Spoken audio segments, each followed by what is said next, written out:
OT. Oh my. Raptors. Come on. Losing a close one. A nail biter. I chewed off half my left thumb in this one. Raptors lose 124, 122 in overtime, down to the wire, down to the last play, down to our coach's son annihilating us in the overtime. What happened? Did AJ send him the game plan or something? Did he did he leak documents out to the other teams so that he could set up his son and make him look good in his rookie season? I don't know, but I do think this one came down to coaching. We just coughed it up. I don't understand what our game plan was in that overtime. I mean, Scotty Barnes goes out of the game with a twisted ankle, comes back, misses his shot at the end of the regulation. In fact, it was reminding me of the LeBronto days with Valanciunas and DeMar DeRozan up there trying to get the rebound and put it back. Couldn't do it, couldn't get it done. Time ticks away to nothing. We go to overtime. And Scotty Barnes is bringing the ball up every time, dribbling like a maniac. What happened? Why did we go away from, the pass, move the ball around? There were some plays in this game that were so great with ball movement going all over the place. Barnes to OG, Thad, and then finding, Koloko or Van Vliet or whatever. Beautiful, beautiful basketball, selfless basketball. Then all of a sudden it turns into the Scotty Barnes dribble demonstration show. I don't get it. I don't understand what the thought was there. I don't know. I switched it over to the Atlanta broadcast for overtime, and they were even saying, "What's going on here? Barnes is, hasn't made a shot for 2 minutes and whatever." I mean, okay, he did get one there to tie it up after I think they'd scored, then someone else scored, or no, sorry, yeah, they scored, and then Barnes did score to tie it, but and then it was a little bit back and forth, but yeah, wow, what lucky finish for us as far as OG,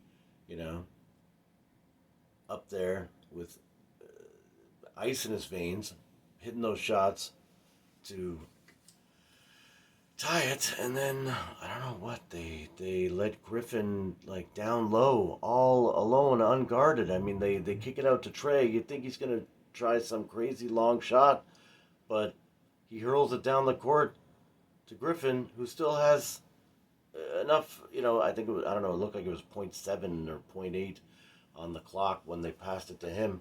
Might have even been .5, but he was able to get the ball off and lay it up to take the win.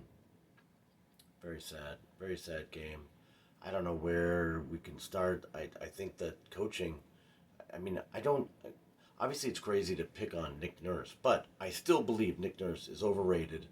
I think that I could have coached that 2019 team to a championship, and he makes some moves that I don't understand,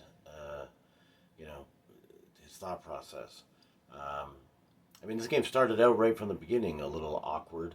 We've got, and obviously I understand we're missing Gary Trent and Precious Still, and of course Pascal Siakam. Otto Porter out, and who the heck else? Delano Banton sitting. I think they said even Champagne is out as well, which, not that totally matters because he doesn't get a ton of minutes, but if ever, unless it's in garbage time. But yeah, so our starting lineup was Thad, OG, Barnes, Van Vliet, and who the heck was the... hold on, sorry, I got it written down. Give me 2 seconds. I would edit, but I'm going to cut this video shorter tonight. Oh yeah, Gomez, right. Fred Van Vliet, Thaddeus Young, OG, Scotty Barnes, and Juancho Hernan Gomez. Yeah, the game started out questionable with, I don't know, Gomez is getting starting minutes. He barely gets off the bench, and when he does get off the bench, he's hesitant to shoot, and then now he's starting. Again, yes, obviously aware of the injuries we have and the people we've got out, but, to have Thad, OG, Barnes, Fred Van Vliet, and Hernan Gomez starting, I don't know. I'm not sure that that would be my lineup. I mean, I think he maybe likes Koloko coming off the bench, but I, let's put Koloko in there. Let's get Koloko some minutes. He's our future. Um, I mean, Hernan Gomez actually played decent, so then you have the other question. So I'm sitting there questioning the starting lineup. It ends up actually working out. We won the first quarter.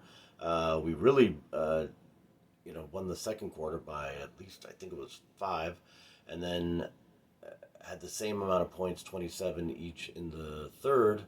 But all of a sudden, Gomez is riding the pine. So he starts the game, actually does okay, doing a little bit of different stuff, but getting his hands out there, disrupting the ball, a bunch of steals, a bunch of, sort of look what I found, and hand slap, stopping a pass right in midair.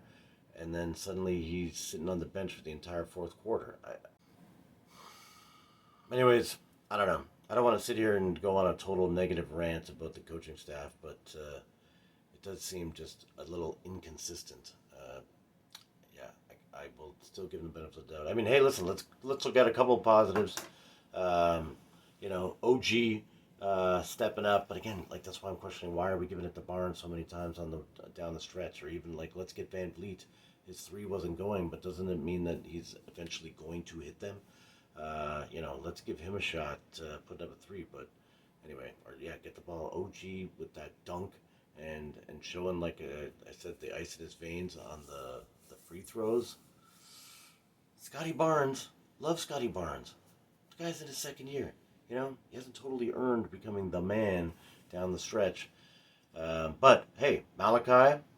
I said I was giving Malachi the benefit of the doubt until he took the mask off, and he came in without the mask and was hitting. Let me see what the heck did Malachi end up doing in here.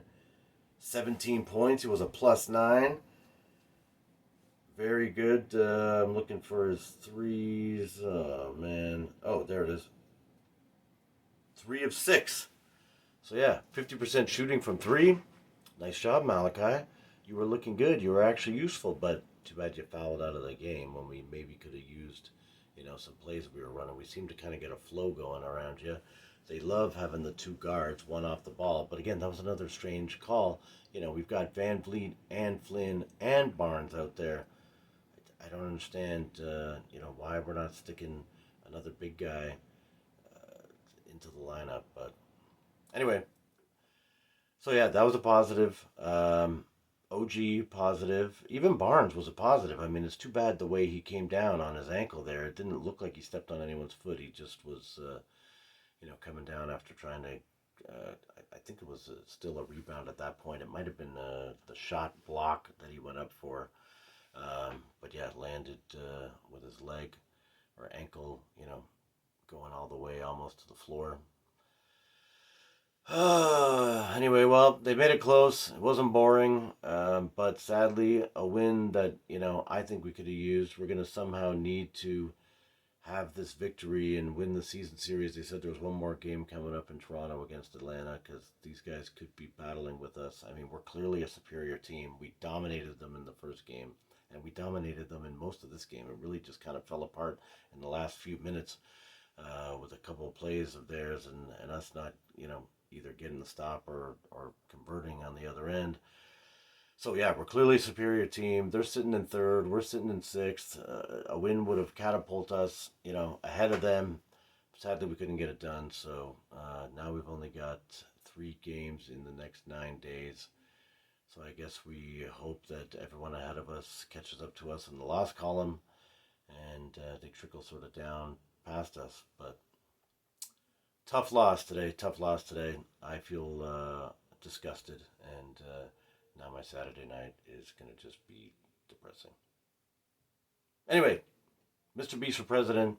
Please subscribe, like, put a comment even. You could comment. Tell me what you want to see. Tell me what you want to talk about. This whole idea of my videos is to help us when there is a Raptor victory and we want to keep it going into the evening, or when there's a loss to, have somebody to commiserate with. That's what I'm trying to do. That's what I'm here for. I know myself. I was always looking for that. And so I just watch my own videos over and over again in the evening and cry in the losses and bask in the glow of the victories. So, anyway, appreciate you guys. See you next game.